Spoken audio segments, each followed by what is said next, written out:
Assalamualaikum warahmatullahi wabarakatuh. Bertemu lagi di channel Belajar Hukum. Kali ini kita mau bahas atau sharing ya terkait tentang salah transfer atau kasus salah transfer. Itu sebaiknya bagaimana kita harus menyikapinya. Nah, kasus ini banyak sekali akhir-akhir ini muncul ya di permukaan, diberitakan melalui media. Nah, dan tidak jarang orang yang menerima atau mendapatkan uang yang salah itu berujung kepada pengadilan atau berujung kepada masalah hukum. Nah, agar tidak terjadi seperti itu, kemudian agar kita juga berhati-hati dalam menyikapi kasus-kasus seperti ini, sebaiknya kita harus seperti apa? Nah, kita mau bahas ya. Nah, ini beberapa saya ambil dari media online ya tentang beberapa kasus salah transfer ya. Yang pertama ini di Amerika ya, bank salah transfer 81 triliun ke nasabah. Loh, kok bisa gitu kan ya. Cuman kita nggak mau bahas kok bisa salah transfer sebanyak 81 triliun itu seperti apa dan sebagainya. Nah, kita nggak mau bahas itu. Yang kedua, kasus ini yang ada juga janda ini kehilangan 291 juta karena bank salah transfer. Nah, ini kita juga nggak mau bahas salah transfernya gimana, tapi kita lihat bahwa fenomena salah transfer itu ternyata cukup banyak terjadi. Tidak hanya di Indonesia, tetapi juga di luar negeri. Sehingga kita sebagai orang yang memiliki rekening di tabungan ya, harus berhati-hati ya. Nah, kita mau lihat dulu sanksinya, atau kita mau lihat dulu aturan hukumnya atau the worst case-nya seperti apa ketika kita mendapatkan tiba-tiba uang, sejumlah uang yang kita tidak pernah tahu uang itu pengirimnya siapa dan kita tidak pernah ada perjanjian atau komunikasi sebelumnya. Artinya tiba-tiba kita diem saja ada uang masuk ke rekening kita ya, apalagi kalau jumlahnya itu cukup besar ya.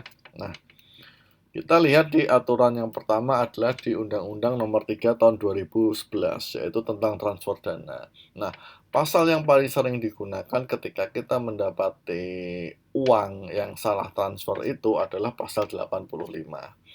Bunyinya seperti ini.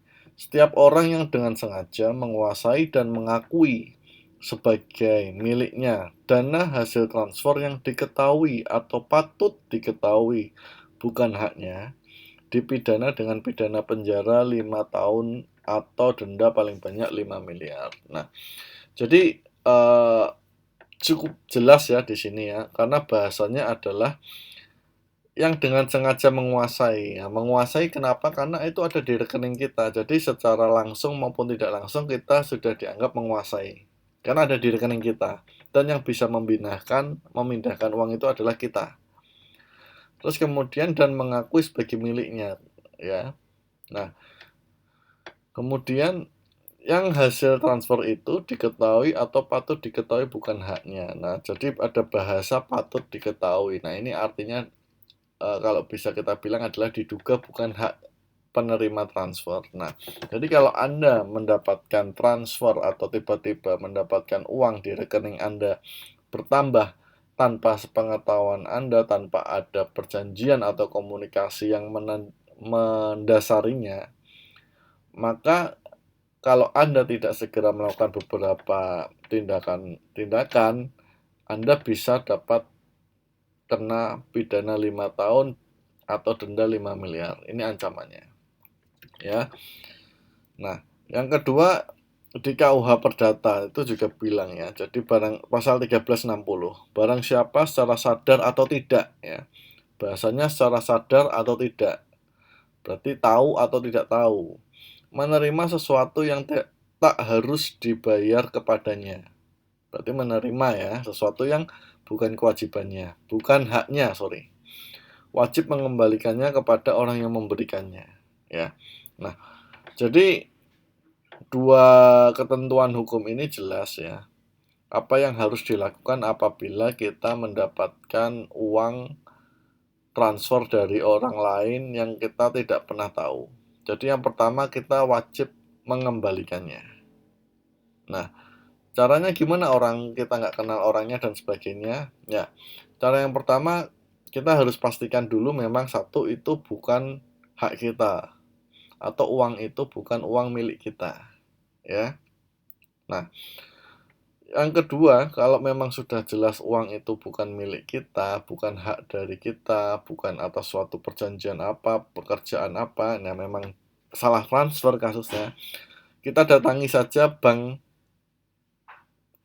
kita, artinya bank yang apa di rekening kita. Katakanlah rekening kita adalah bank A, ya kita datangi bank A. Kita bilang kepada customer service-nya, ini kok ada uang masuk, saya tidak tahu uang ini uang apa, siapa yang ngirim, saya minta dikembalikan kepada pengirim. Nah, kalau bank itu menolak, berarti bank itu sudah salah. Jadi bank itu harusnya menerima seperti itu. Jadi itu kan termasuk salah satu keluhan nasabah. Kok saya nggak punya duit, tiba-tiba duit masuk nggak jelas, nggak tahu siapa pengirimnya. Nah ini kan saya bisa diancam pidana.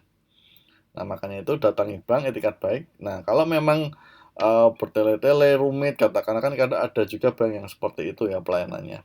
Anda bikin surat saja, bikin surat kepada bank itu, cantumkan kronologinya bahwa memang jelas ada uang masuk, Anda nggak tahu itu uang siapa, itu adalah kejadian salah transfer, dan Anda minta bank itu untuk segera mendebet dan mengembalikan ke pemiliknya. Kenapa? Karena kita nggak ada urusan mau pemiliknya siapa, karena yang melakukan adalah bank, ya, atau lembaga transfer lah siapapun, mungkin bukan bank juga ada. Nah, dengan itu dan Anda jangan gunakan uangnya, ya, katakanlah Anda dapat transfer tiba-tiba 1 miliar, Anda nggak jelas gitu, Anda jangan pakai duit itu, ya. Anda jangan pakai duit itu, selesaikan dan Anda apa namanya, monitor terus biar cepat selesai, biar Anda nggak kepikiran. Terus Anda minta bukti bahwa atau surat keterangan dari bank memang itu adalah kesalah transfer dan Anda sudah mengembalikan. Nah, itu Anda minta itu ke bank. Supaya apa? Supaya itu adalah bukti bahwa Anda telah mengembalikan uang itu, terus kemudian Anda sudah beretikat baik dan Anda tidak memanfaatkan uang itu yang memang bukan hak Anda. Jadi dengan itu insya Allah mudah-mudahan tidak akan berlanjut ke kasus hukum. Masalah bank mengembalikannya ke siapa dan sebagainya itu urusan bank karena kita nggak pernah tahu, ya. Nah, kita nggak perlu harus cari pemiliknya. Kalau menurut saya seperti itu. Kita nggak pernah harus cari pemiliknya karena bisa jadi pemiliknya tinggal di luar pulau. Masa kita harus ke luar pulau? Karena itu bukan kesalahan kita. Itu kesalahan dari bisa jadi kesalahan dari bank atau bisa jadi kesalahan dari si pentransfer karena salah nulis nomor rekening dan sebagainya. Tapi itu bukan urusan kita lah. Intinya seperti itu. Nah, ya, saya pikir itu yang mungkin bisa saya sharing. Sekali lagi ini bukan nasihat hukum tapi ini adalah sharing aja untuk tujuan edukasi. Mudah-mudahan bisa bermanfaat, mudah-mudahan bisa menambah wawasan. Jika ada kesalahan atau informasi yang kurang tepat, silahkan dikritik, silahkan diberi masukan. Ya, terima kasih sudah menonton. Assalamualaikum warahmatullahi wabarakatuh.